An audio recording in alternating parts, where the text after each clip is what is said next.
को सुपुत्र किए गए हैं। मनोहर थाना सीएचसी से पिपलौदी गांव पहुंचे बच्चों के शव। मृतक छात्र छात्राओं का हो रहा अंतिम संस्कार।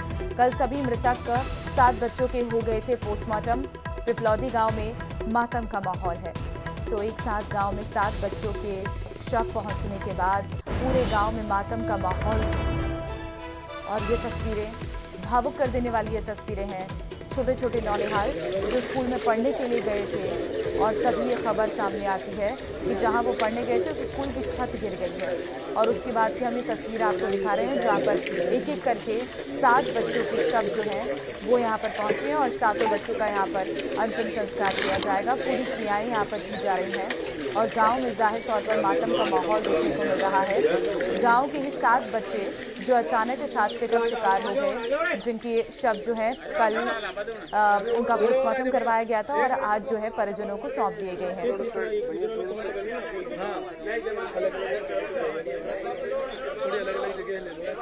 तो आप तस्वीरें देख सकते हैं, लाइव तस्वीरें इस वक्त हम आपको दिखा रहे हैं। पिपलौदी झालावाड़ से लाइव तस्वीरें निकल कर सामने आ रही हैं। तरुण संवाददाता इस वक्त हमारे साथ फोन लाइन पे हैं। तरुण, क्या अंतिम संस्कार हो चुका है? क्या जानकारी आपके पास? जी बिल्कुल। जो कल पिपलौदी गांव में जो स्कूल भवन की छत गिरने का जो हादसा हुआ था, उसके जो 7 बच्चों के जो शव थे वो आज उनके परिजनों के तड़के सुपुर्द कर दिए गए और उसके बाद मनोहर थाना से ये सभी शव पिपलौदी गांव उनके घरों पर पहुंच गए। घर की जो पारंपरिक जो रस्में होती है अंतिम संस्कार की, वो रस्में पूरी करने के बाद सभी शव जो हैं वो अभी मुक्तिधाम पहुंच चुके हैं और जो इस सारे हादसे में जो बच्चे दिवंगत हुए थे उनका अंतिम संस्कार किया जा रहा है। बिल्कुल, एक साथ सभी का एक ही साथ किया जा रहा है ना तरुण, एक ही जगह पर 7 बच्चों का? जी, इसमें क्योंकि ये सभी बच्चे अलग अलग घरों के बच्चे थे, तो अलग अलग घरों से इनकी जो अंतिम यात्राएं हैं वो गांव में शुरू हुई हैं और ये अंतिम यात्राएं अब मोक्षधाम पर पहुंच रही हैं और उसके बाद में इनका वहां पर अभी जो पारंपरिक जो भी अंतिम संस्कार की क्रिया होती है वो पूरी करने के बाद इनका सभी का गमगीन माहौल में अंतिम संस्कार किया जा रहा है। पूरे गांव में मातम पसरा हुआ है, शोक का माहौल है। आसपास के ग्रामीण और स्थानीय जनप्रतिनिधि, पुलिस प्रशासन के अधिकारी भी वहां पर मौजूद हैं और बच्चों का गमगीन माहौल में अंतिम संस्कार किया जा रहा है। बिल्कुल, और गमगीन माहौल हो भी क्यों ना, अपनों को, अपने छोटे छोटे बच्चों को यहाँ पर परिजनों ने अंतिम विदाई दे रहे हैं और उनका अंतिम संस्कार हो रहा है। क्या उम्र होगी इन 7 बच्चों की तरुण? जी, ये सभी बच्चे जो थे ये 10-12 साल से 14-15 साल की उम्र के बीच के बच्चे हैं और जैसे कि कल 24 घंटे पहले ही ये आज सवेरे की तरह ही कल सवेरे ये स्कूल पहुंचे थे। शिक्षा ग्रहण करने के उद्देश्य से स्कूल पहुंचे थे, लेकिन एक दुखद हादसे में इन्हें अपनी जान गंवानी पड़ी। हालांकि सारे घटनाक्रम के बाद अब सरकार भी चेती है, शिक्षा विभाग भी चेता है और जो 5 जो शिक्षक हैं जिसमें एक प्रधानाध्यापिका है स्कूल की, उन्हें निलंबित किया जा चुका है और सारे मामले की जांच के आदेश दिए जा चुके हैं। लेकिन अब सारे घटनाक्रम के बाद अब सरकार भी आगे बढ़कर अब इस सारे मामले में जो इस तरह के जो जर्जर स्कूल हैं, जो क्षतिग्रस्त भवन हैं, उन्हें चिन्हित कर रही है और उसके लिए शिक्षा विभाग ने बाकायदा अधिकारियों को अलग अलग ब्लॉक में तैनात किया है कि जिले में इस तरह के और कितने स्कूल है जो इस खस्ता हालत में है, जो खतरे का सबब बन सकते हैं, उन्हें चिन्हित किया जाए ताकि फिर से दोबारा इस तरह का कोई हादसा सामने नहीं आए। जाहिर तौर पर चिन्हित करने के निर्देश दे दिए गए हैं, लेकिन ये एक दुख बड़ा है कि जब कोई हादसा हो जाता है उसके बाद निर्देश दिए जाते हैं। ये सबसे बड़ी विडंबना है यहाँ पर। लेकिन अभी जो लाइव तस्वीरें आपके कैमरे से हम देख पा रहे हैं कि यहाँ पर एक ही जगह पर शायद 7 बच्चों का अंतिम संस्कार किया जा रहा है। क्या यहाँ पर 7 बच्चों के शव लाए गए हैं? जी, यहाँ पर जो मुक्तिधाम है पिपलौदी गांव का, यहाँ पर एक एक करके, चूंकि बच्चे अलग अलग घरों के हैं तो सब अलग अलग घरों से बच्चों की जो अंतिम यात्राएं शुरू हुई है और वो मोक्षधाम पहुंच रही हैं और उसके बाद ही जो पुलिस प्रशासन के अधिकारियों और स्थानीय जनप्रतिनिधि ग्रामीणों की मौजूदगी में इन्हें अंतिम विदाई दी जा रही है। बिल्कुल तरुण, और यहाँ पर सरकार ने क्या निर्देश दिए हैं, खास तौर पर क्या इस स्कूल को दोबारा से यहाँ पर निर्माण कराया जाएगा, क्योंकि गांव के लोगों का कहना है कि ये इकलौता स्कूल है जहाँ पर बच्चे पढ़ाई करने के लिए जाते हैं।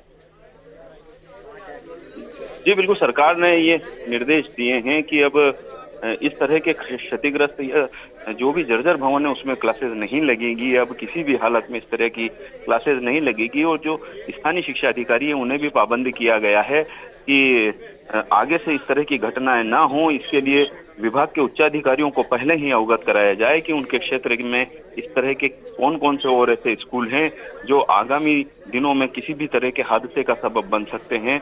तो इसको चिन्हित करने की प्रक्रिया भी अब शुरू हो चुकी है।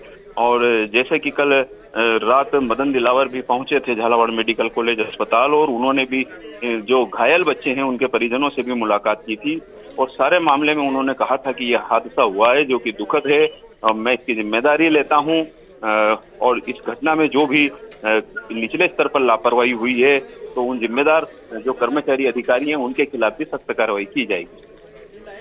बिल्कुल, जिम्मेदारों पर सख्त कार्रवाई की बात तो यहाँ पर की जा रही है, लेकिन तरुण ये सबसे बड़ा सवाल है कि आप इन बच्चों की शिक्षा को लेकर, जिस तरीके का ये स्कूल था जहाँ पर ये शिक्षा ले रहे थे, वो स्कूल तो इतना दयनीय हालत है कि बच्चे यहाँ पर पढ़ भी नहीं सकते। क्या कोई और वैकल्पिक इंतजाम की बात कही गई है? जी फिलहाल जो वैकल्पिक व्यवस्थाएं इनके लिए की जाएंगी, गांव के दूसरे बच्चों के लिए भी जो पास के दूसरे स्कूल में इनकी व्यवस्थाएं की जाएगी या गांव के ही किसी अन्य भवन में ये जो स्कूल संचालित किया जाएगा, क्योंकि वो जो भवन है स्कूल का वो काफी क्षतिग्रस्त हो गया था और बाद में राहत और बचाव कार्य के दौरान फिर उसका जो बचा हुआ हिस्से को भी ढहा दिया गया था। तो अब जो बच्चे हैं वो पढ़ेंगे सरकारी स्कूल में ही, लेकिन जो पास के जो किसी सरकारी स्कूल में उन्हें शिफ्ट किया जाएगा या फिर जो वहीं गांव के ही किसी भवन को किराए से लेकर शिक्षा विभाग वहां स्कूल संचालित करेगा। लेकिन अभी सारे घटनाक्रम में जो ये दर्दनाक हकीकत सामने आई है स्कूल भवनों को लेकर, इसके बाद ये एक सवाल या निशान जरूर है कि क्या पहले नहीं चेता जा सकता था, पहले इस तरह के कदम नहीं उठाए जा सकते थे, इस हादसे को रोका जा सकता था। लेकिन ये विडंबना है कि इस घटनाक्रम के बाद ही सरकार और प्रशासन चेता है और ये दुखद हादसा सामने आया। बिल्कुल यही विडंबना है, क्योंकि ये देखने को मिलता है जाहिर तौर पर इन स्कूलों को चिन्हित करना था लेकिन नहीं किया गया, इंतजार किया गया किसी हादसे का, और जब यह हादसा हुआ तो इसमें छोटे छोटे नौनिहालों की जान चली गई, जिसमें 7 की संख्या अपने आप में बहुत बड़ी होती है। फिलहाल अभी कितना और समय लग जाएगा यहाँ पर, क्या जानकारी आपको मिल रही है अंतिम संस्कार में तरुण? जी बस अब कुछ ही देर में सभी बच्चों का अंतिम संस्कार हो जाएगा संपन्न। जो भी ग्रामीण जो हैं वो अंतिम विदाई दे रहे हैं बच्चों को और उनके परिजनों को सांत्वना दे रहे हैं। काफी शोक का माहौल है, गमगीन माहौल है, सन्नाटा पसरा हुआ है और जो ग्रामीण है वो भी स्तब्ध है इस सारे घटनाक्रम को लेकर। कल से ही गांव में चूल्हा नहीं जले हैं घरों में, लेकिन अब इस सारे घटनाक्रम के बाद जो ग्रामीण है वो भी जो पीड़ित परिवारों के साथ में ही खड़े हुए हैं, उनके साथ हैं इस दुख की घड़ी में और अब इन बच्चों को अंतिम विदाई दी जा रही है। जो सरकार के साथ बातचीत हुई है, क्या उससे परिवार के ये लोग संतुष्ट हैं?